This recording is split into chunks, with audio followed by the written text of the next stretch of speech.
Hi friends, welcome back to my channel.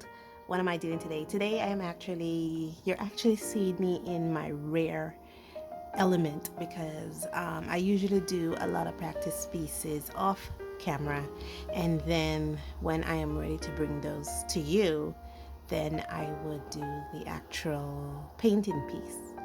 And today I decided I want to do a practice piece, and I'll be doing this little number here. This was originally illustrated on November 13th, 2021.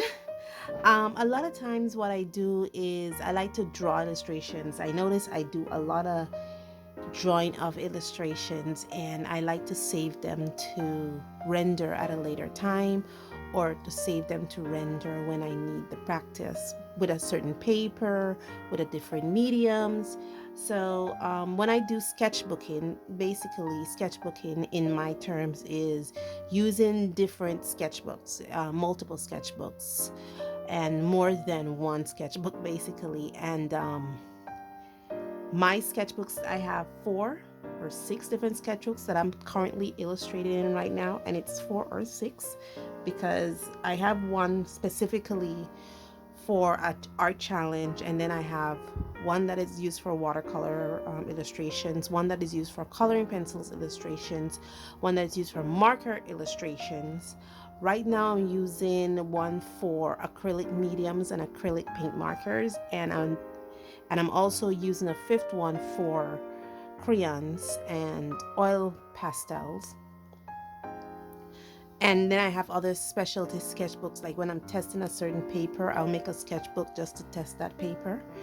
And so basically that's sketchbooking in my sense of the word. And so this is the watercolor sketchbooks I am pulling out, and I do have all these sketchbooks. When I feel like I want to draw and I'm home and I feel inspired to draw, I would put an illustration in there and then leave it, and then maybe somewhere down the road when I want to practice with something, especially if it's an illustration that I'm not too confident in, I would use that illustration to practice on with the medium. I was doing a series of practice illustration where I was drawing females and fruits. This is one. I think I've used this for a previous video. If I find that video, I will link it somewhere for you guys to see. And today I want to practice with these paints here. Oh, I'm so sorry. I didn't mean to hit it. These ones at the top here. This is the Winsor and Newton China paints that I have. These paints here, yeah, these are those. And the reason I want to practice with these paints, I mean, if you notice, let me give you guys some light here to show you guys what I'm looking at. It looks very gloopy. You can actually see the shine that's coming off it when I put the light on. You see, it looks very gloopy. I mean, you see that? It's very gloopy.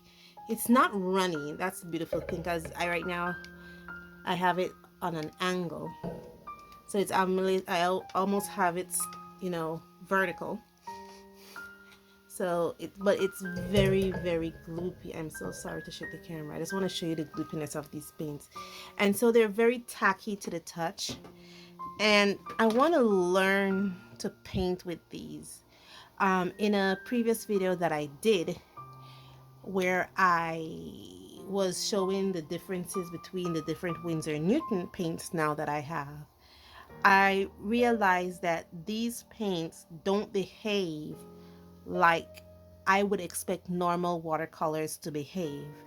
They're gloopy, they don't move as much, they don't have a lot of movement to them, they're gloopy, and they're very opaque. And I need to learn to work with them. And for me to work with them, the best way for me to work with them is to, one, do color mixing. So I pull out my color mixing sketchbook, which I also do have a sketchbook just for mixing colors too, actually. And also I would paint an illustration with them. I haven't done the color mixing yet because that's a lot of work. Let me show you, because I have the sketchbook right next to me here. You would have seen this, sorry, you would have seen this sketchbook before. This is my color mixing sketchbook, sorry, here. As you can see, this is where I do a lot of mixing of colors and do mixing charts and all these stuff. So,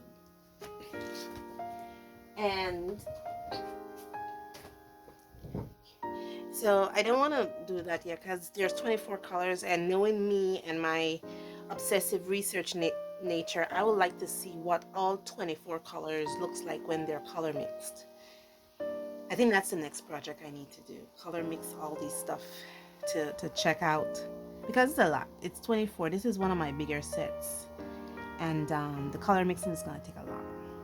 Anyway, now that I have convinced myself that I need to do that, why don't I color this illustration? Let's just do what I want to do here in this, and that is to render this illustration here and learn to work with these paints. Long intro again. I don't know what's wrong with me with these long intros, just to say what I want to do. Now that you guys know what I want to do, let me quit my blabbering and get to the coloring.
There, I am finished.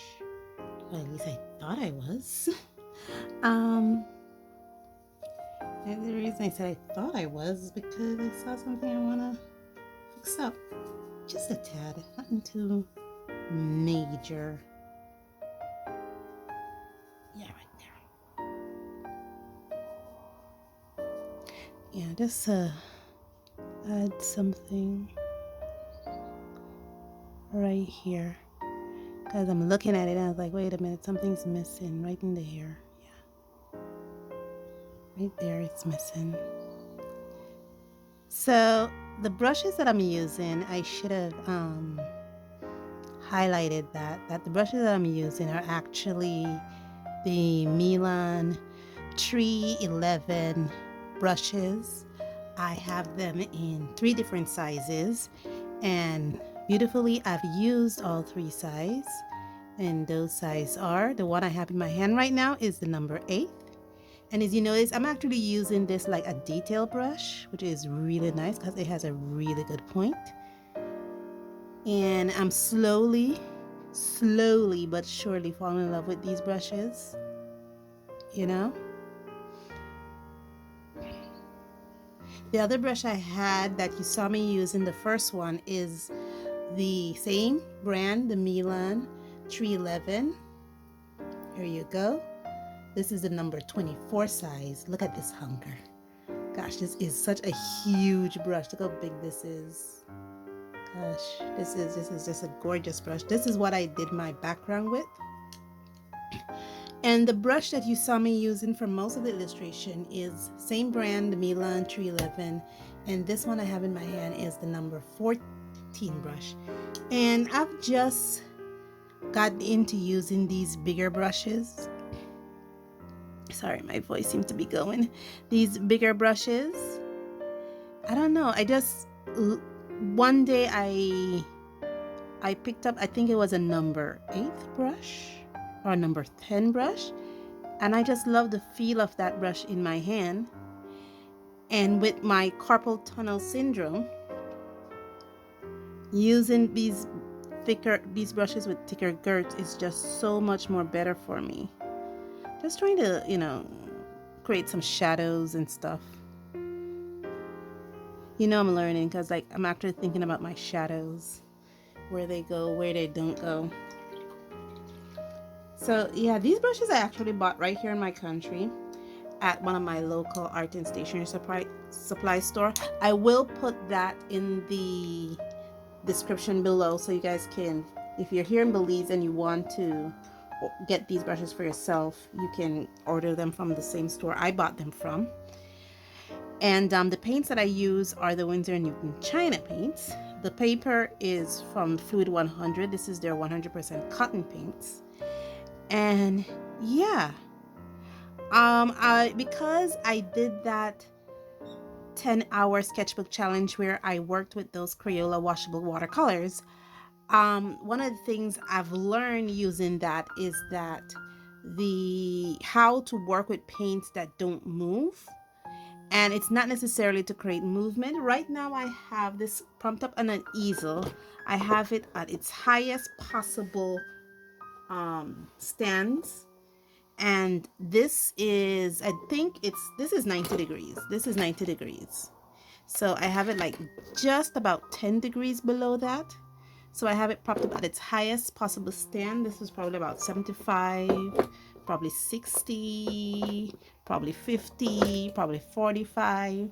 So I have it propped up at its highest, most possibly stand. So let's call it 80 degrees.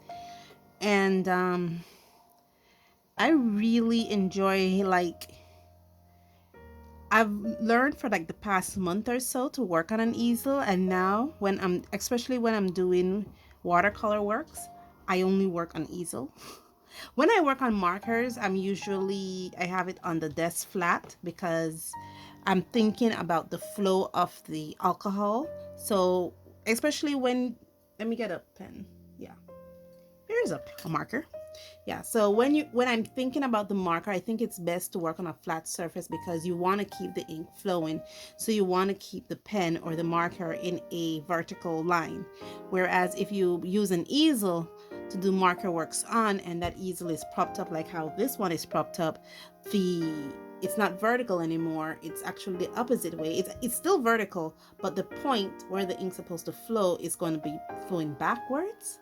So because I'm conscious now of that decision, whenever I'm working with markers, primarily markers, I use just a table and I have it horizontal because I'm thinking the flow of the ink going downward, versus when I'm working with paintings. When I'm doing paintings, yes, the flow of the water in the tip of the brush will go upward, but the amount of times I will have that brush this way is not as much as most of the time I'll have it this way. You understand? And it's better for me when I concentrate to work with the easel, where I can, manipulate the brush in different directions, like this way, or sometimes I actually paint this way, or I have the brush this way, or this way. And it's better for my posture because I don't find my shoulders and my neck and my upper body hovering over my artwork. I'm actually eye to eye with the artwork, and I am on a more erect, vertical or upright position when I'm working watercolor. And the amount of times I do marker work is not the amount of times that I do watercolor when I use coloring pencils, because I also use this position to do color pencils as well and watercolor. So yeah, so that's why I use an easel. And I would suggest anyone who does artwork for a hobby or does art for a long period of time, invest in an easel. It will save your back. But all in all, this practice was very good. I'm learning to work with these paints. You know, the Crayola washable paints may not be the best paints in the world, but what I enjoy about it, it teaches me how to work with cheaper paints, how to work with stationary paints. And stationary paints are paints that doesn't necessarily move in water like how other paints would move.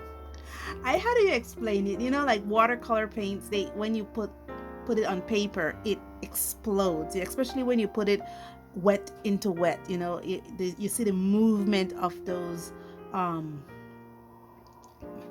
colors trying to fill it actually moves. Especially when you do like ultramarine.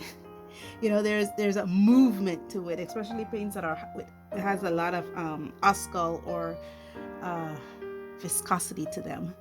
And but cheaper paints, they don't necessarily do a lot of movement, they don't necessarily do a lot of gradations.